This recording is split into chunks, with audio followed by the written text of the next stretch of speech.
Do you know this man? Born in 1918 in the Union of South Africa of the Thembu royal family, Nelson Rolihlahla Mandela was the country's first black head of state and the first elected in a fully representative democratic election. His government focused on dismantling the legacy of apartheid by fostering racial reconciliation. He served as the president of the African National Congress Party from 1991 to 1997. During his life, he was repeatedly arrested for seditious activities and was unsuccessfully prosecuted in 1956 for treason. Although initially committed to non-violent protest in association with the SACP, he led a sabotage campaign against the South African government. He was arrested and imprisoned in 1962, and following the Rivonia Trial, was sentenced to life imprisonment for conspiring to overthrow the state. Mandela served 27 years in prison, where he eventually died from natural causes. Or did he? It turns out Nelson Mandela did not die in the 1980s in a prison. He actually passed away in 2013 from a prolonged respiratory infection. But how can this be? How can an overwhelming majority of people misremember an event in history? This phenomenon has been occurring for centuries, but up until 2008, there had not been a term for this glitch in the matrix. That is when Fiona Broome, a paranormal research expert, first coined the Mandela Effect.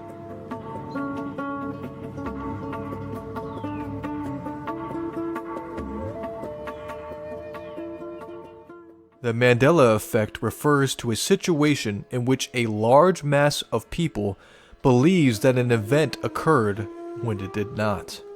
Some notable examples of the Mandela Effect include Henry VIII eating a turkey leg, Star Wars Episode 5 The Empire Strikes Back, Mirror Mirror on the Wall from Snow White, the spelling of Oscar Mayer, the location of New Zealand, the Bernstein Bears, Shazam, the spelling of Fruit Loops, Jiffy peanut butter, quotes from the movie Forrest Gump, and many, many more.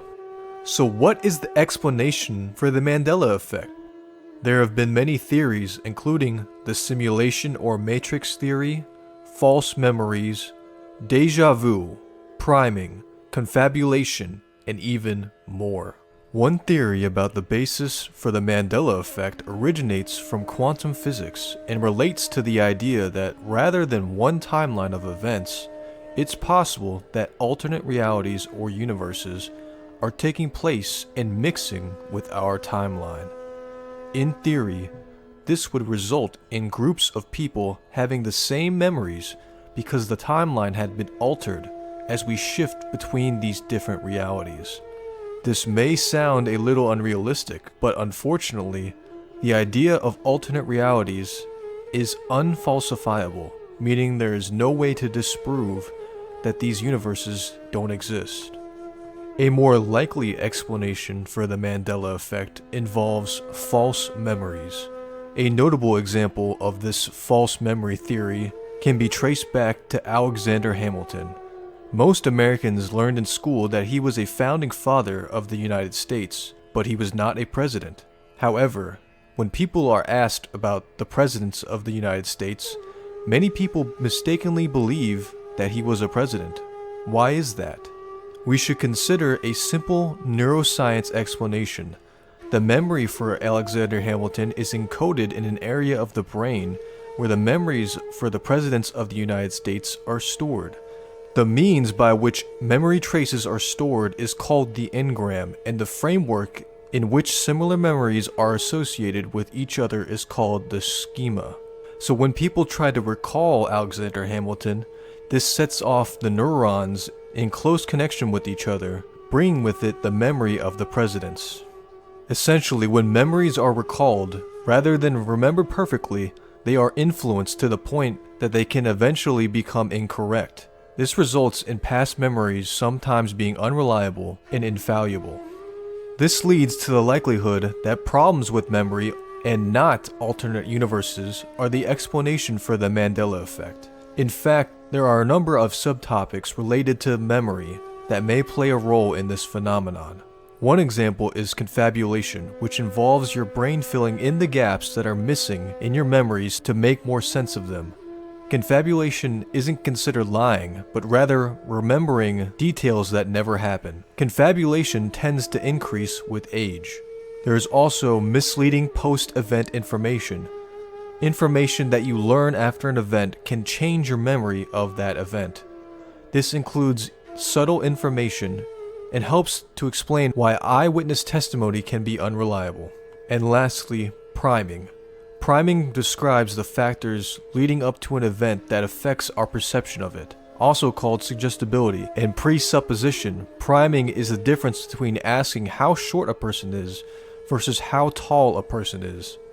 In essence, memories are vulnerable bits of information stored in the brain that can be changed over time. While we assume that our memories are accurate, this is not necessarily the case.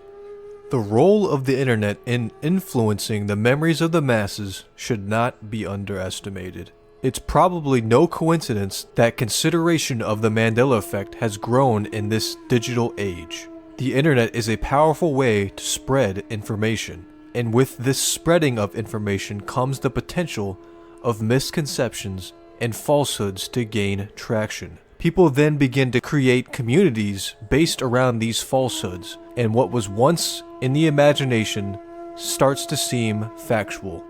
In a large study of over 100,000 news stories discussed across Twitter, conducted over a period of 10 years, evidence showed that hoaxes and rumors won out over the truth by over 70%. As each person chimes in with their own experience or memory of an event, those false memories could affect the memories of other people, thus coloring them to remember the events in the same way. A popular example of this is Sinbad, who did star in other movies in the 1990s and appeared in a movie poster for the film House Guest, coming out of a mailbox, which looked very similar to a genie, and that could explain the association with the movie Shazam. Sinbad also dressed up like a genie for an event that he hosted in the 1990s.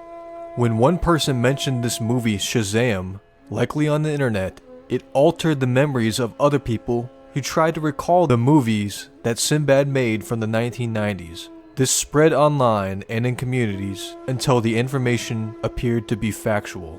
This supports evidence that remembering something repeatedly builds your confidence in the memory even if it grows more inaccurate over time.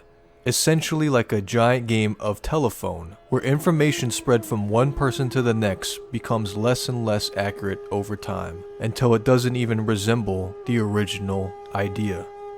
As more and more people provide incorrect details, it becomes incorporated into other people's memories as facts and strengthens their conviction that they were correct.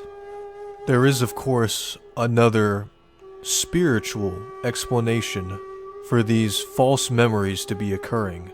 That is the basis for the simulation or matrix theory, which states that there are things occurring behind the scenes that can explain why multiple people misremember similar situations, controlling everything that is happening through our eyes, and that there are multiple timelines or dimensions occurring simultaneously. These glitches in the matrix, often described as deja vu, can blur these facts in our history.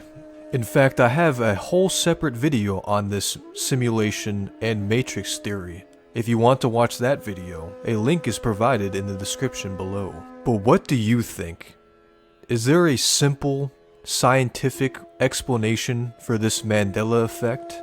Is it as simple as false memories and misinformation that is adopted by the masses spread through the internet? Or is there a more esoteric explanation for these coincidences?